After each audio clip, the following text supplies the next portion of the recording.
So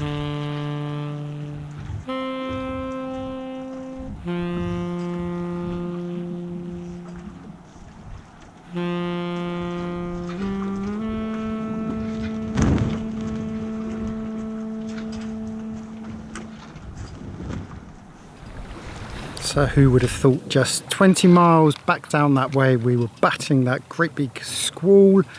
Look at it now. It's like butter wouldn't melt. In fact, there's no wind at all.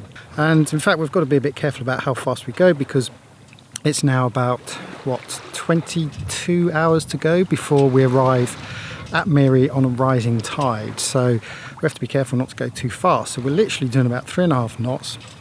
As you can see, there's no foresail out, we've just got the mainsail, and that's just to give us balance. If I get the sails out, we end up going too fast. So we've just got to slow ourselves down a bit, and yeah, just making the most of, look, blue sky, fluffy clouds, look, fluffy clouds there, fluffy clouds there. My main concern is coming into Miri. I've seen video footage someone posted up of the entrance to Miri in bad weather, and it looks pretty gnarly. So I'm hoping that when we come into Miri tomorrow morning, it's going to be like this and not like it was back down over there. We're supposed to be coming through some more oil rigs. Can't see it at the moment. We passed one back there that looked like a great big teapot with a big spout sticking out that had huge flames coming out of it. And yeah, I think I might treat myself to a wash and freshen up and just relax. Listen to that. Love it.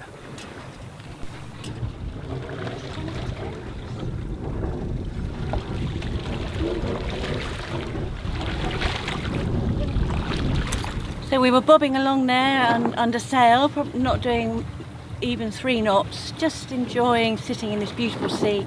I had both the lures out and caught something, but it was a remora.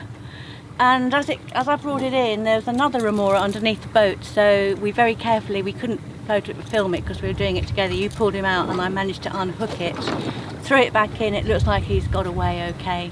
So maybe he's onto the boat again, I don't know. But we're going too slowly. I don't want that to happen again. I'm only going to throw the lure out if we're going nice and fast. I can get it right out.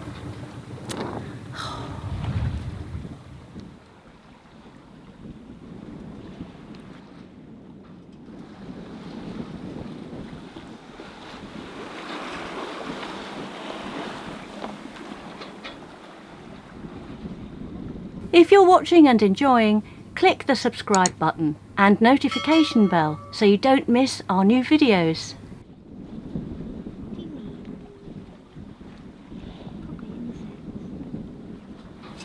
Well, it's been a really nice, pleasant sail this afternoon. So nice to turn that engine off, and because we've made good progress generally over the last 3 days, we don't have to rush. And we've worked out that our average speed should actually only be about 3.8 knots, bearing in mind, of course, that Borneo is 1 hour ahead of our current time. So we had to take that into account. Whatever, it's all good. The only problem, despite the fact it's been a really nice afternoon of sailing, can you see that? There's another anvil forming.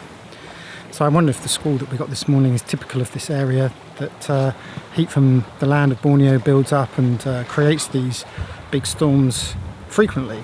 I'm not so bothered about that, other than the fact that we were hitting over 6 knots when it hit us, and I do not want to be doing 6 knots because that's way too fast. We're going to run out of sea space. So we're keeping the speed right down. Just had our evening meal, and it's time just to relax and take in another beautiful sunset.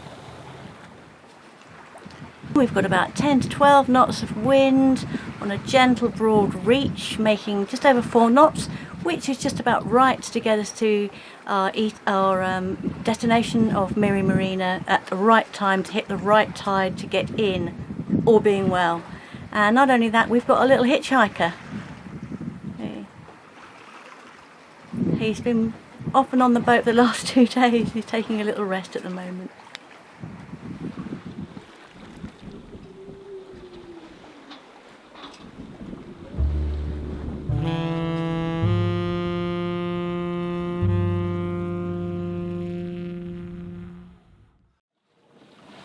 Land ho! We can now see the coast of Borneo. Hooray! A little bit tired, but otherwise feeling quite excellent actually, because the timing has been pretty good. We've got another 4 hours to go. It's starting to get more shallow, a little bit more sloppy here, but if we carry on at this pace we should be coming in with about an hour of rising tide underneath us, which is perfect. That's exactly what we wanted. So we had some great sailing yesterday actually, quite slow, but that was done on purpose.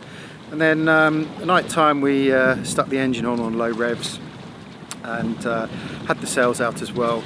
And then it started to cloud up a bit, so we put the sails away just in case the wind switched, which it has done. It's now coming from over there rather than over there. It's all good, it's all good. So many oil rigs around though. There's one there, but there's a cluster of about, I don't know, 5 or 6 or 7 of them. So there's quite a few rigs. Quite a lot of boats as well. We had to negotiate a tug last night, but other than that, well, and that cloud, that's not very nice, is it? That one there. It's all good. So last mile to go. We're just coming into Miri now, and the water gets very shallow here. There's a mile's worth of sea that's under 5 meters, I think. So we're coming in on a rising tide. Fortunately it's a spring tide, so it's higher than normal, but already we're only in 8 meters and we've got another 1.5 miles to go.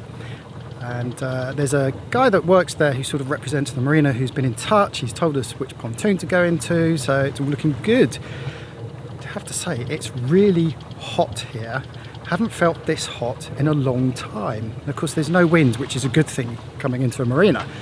Lots of cloud over land and over behind us as well. There's quite a bit of cloud build up. I guess that's part of the course here.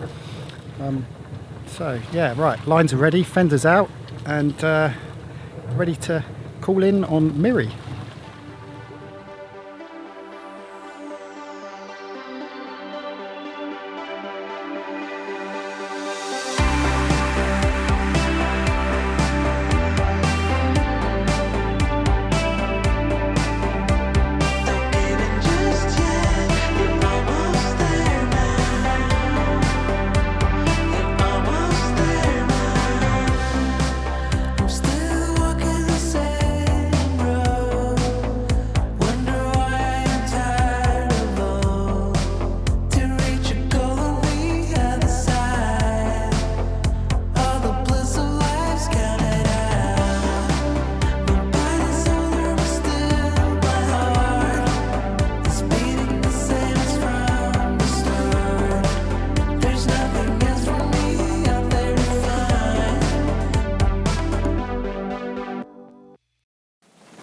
Welcome to Miri Marina.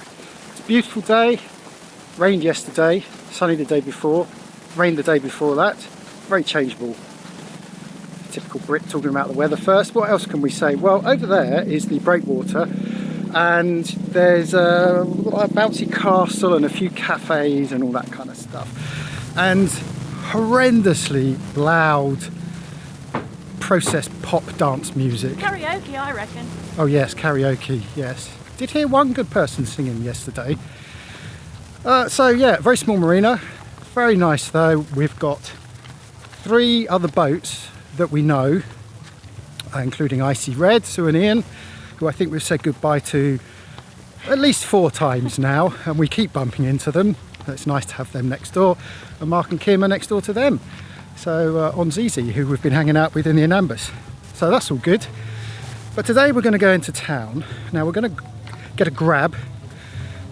I've been in town twice now and taken the bike, and it's actually a really nice town to cycle round. So Lisa's fully specced out her bike with a whole load of accessories. What have you got? Well, it came in for service, but of course they've got all this stuff, so I couldn't resist it. And I had to get some new handles, like Jamie's, and a water bottle because our old ones had given up, and then also a water bottle holder. And I've tried the bike and it's much smoother. Also, and I've got this gel cover for the seat.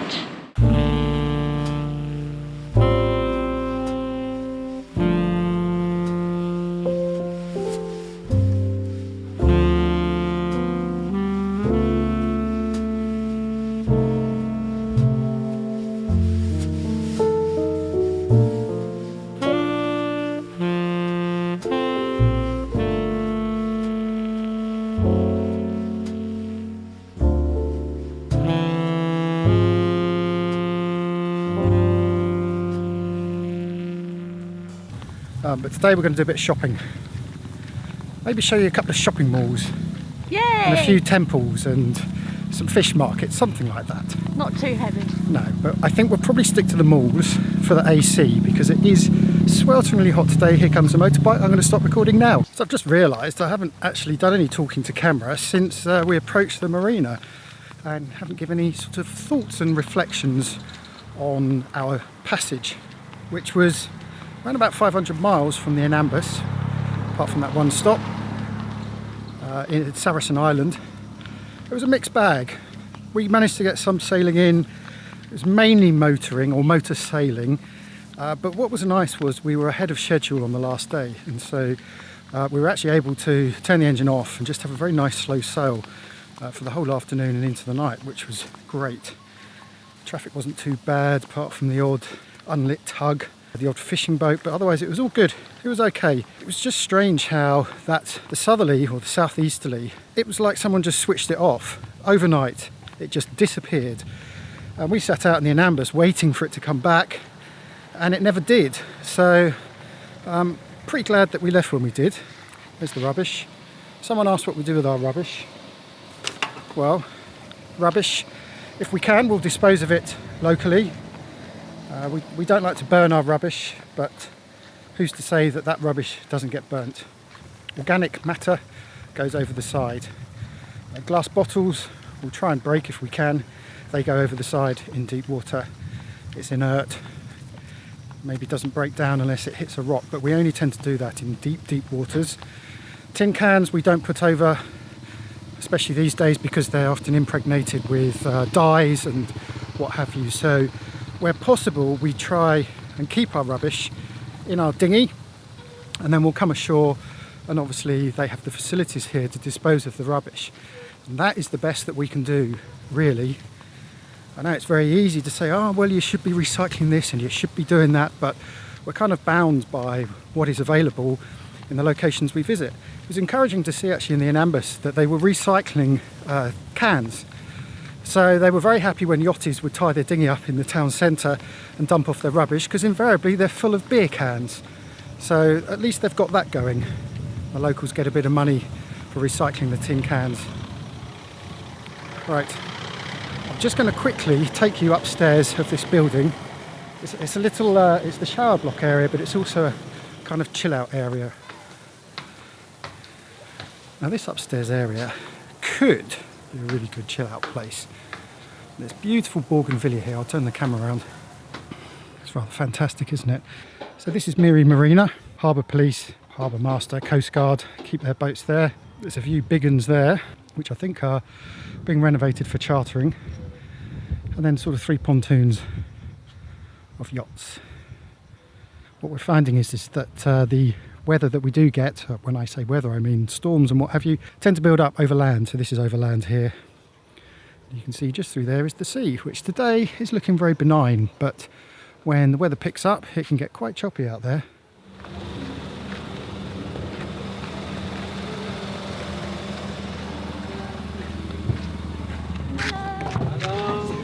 Going to the mall, yeah?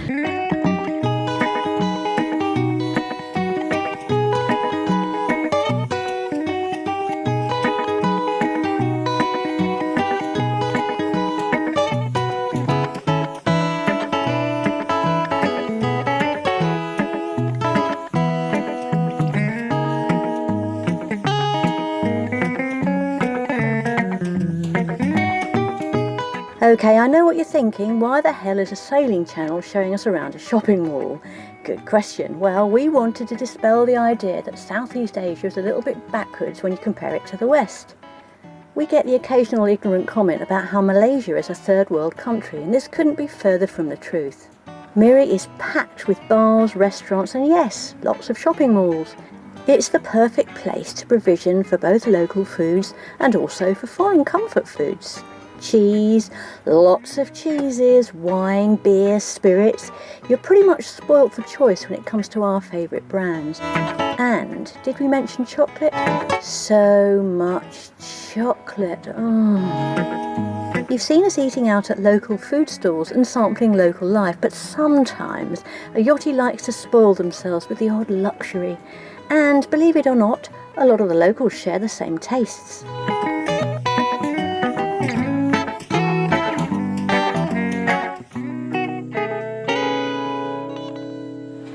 We've been wearing really crappy old cheap flip-flops in Thailand for the last 5 years, and so we splashed out and bought ourselves a pair of Birkenstocks each.